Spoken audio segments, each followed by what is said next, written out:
Magandang araw po sa ating lahat. Today we are going to review yung kuha ko po sa Lazada ng Online Revolution, yung flashlight with toolbox.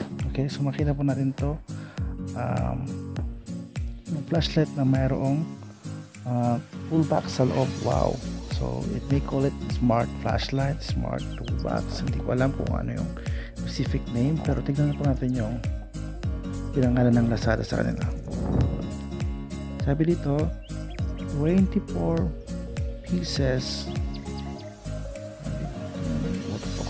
yan, 24 pieces portable flashlight with toolbox set. Nakuha po siya ng $199, but nag-order ako ng marami, so nakuha ko lang siya, ginamitan ko siya ng voucher, cost $179 lang po. So sa regular price po niya $499 kung hindi po sila nakasale. So tignan po natin what's inside the box. So ito po, naka-plastic po siya. Sa plastic po ng Lazada, naka-bubble wrap po siya na deliver sa akin. So it's safe naman, no problem. So ito po yung overall pag naka-close po yung toolbox. And flashlight talaga nga po siya. So this is the on off ng flashlight.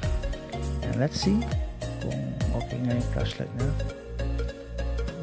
Hindi siya medyo maliwanag, hindi siya medyo madilim, sakto lang, kakailaw naman. Okay, that's just wow. And so to say, hindi siya ginagamitan ng lithium battery na gaya ng mga battery na ginagamit natin sa cellphone na rechargeable, pero ginagamit na po siya ng AA size battery, apat sa loob. So later on we will see that, and let's see yung mga toolbox kung really sulit talaga yung order natin. Ayan, wow. So ito po yung toolbox. Pansin po natin, ito something like plastic na manifest. Medyo magbibigay yan kung masyadong harsh yung pagkakatangkal mo ng mga toolbox. But anyway, this is yung battery ng flashlight. Yan, AA size battery na apat. Okay, so this is the toolbox. Ito yung handle, universal handle po. Pag ganyan po, left po yan. Pag sa gitna naman, ayaw, hindi gagalaw.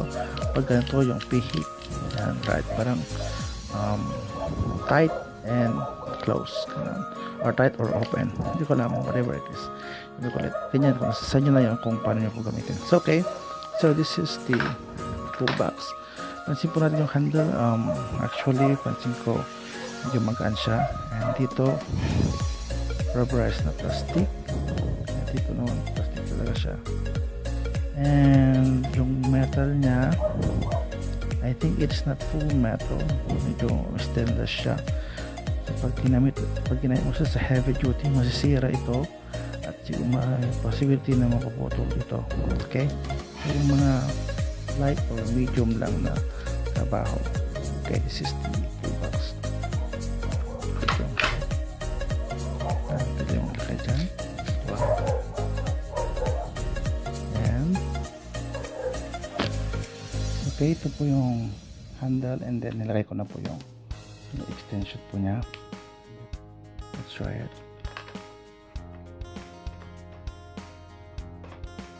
Mahirap. Yan. Okay, yung different kinds of heads ng mga tools natin. Actually, pwede mo siyang ibang mga tools, gamitin mo siya directly dito. Ang pahaba lang kasi yun eh. Yan. Yan. Or so siya. Ayan. Anyway, ito, yung part na to, seems like durable naman, matibay siya.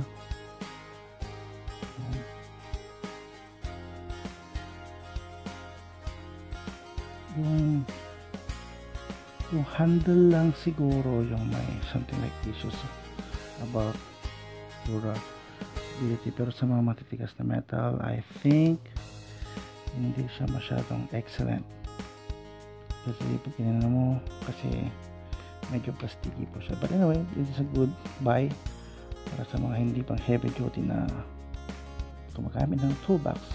So ito po yung mga heads. you can use it with this one.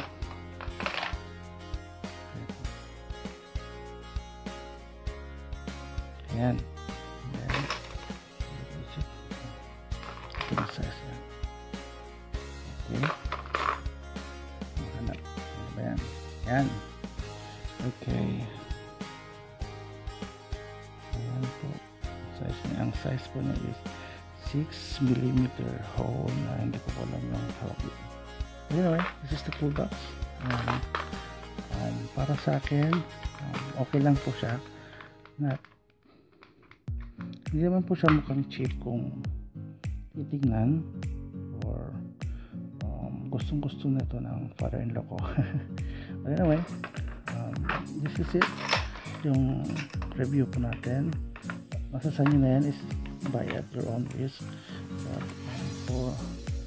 Hindi pwedeng gamitin pang heavy duty, but it is good for something like yung mga medium lang. And this is one is really durable, and ito lang yung mag-issue talaga.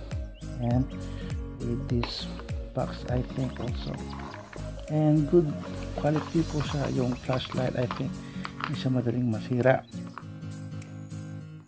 So buy for yourself and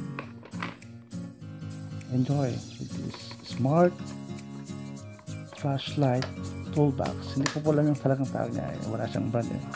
So this one, thank you guys for watching. Please subscribe and like and share your comment about this product.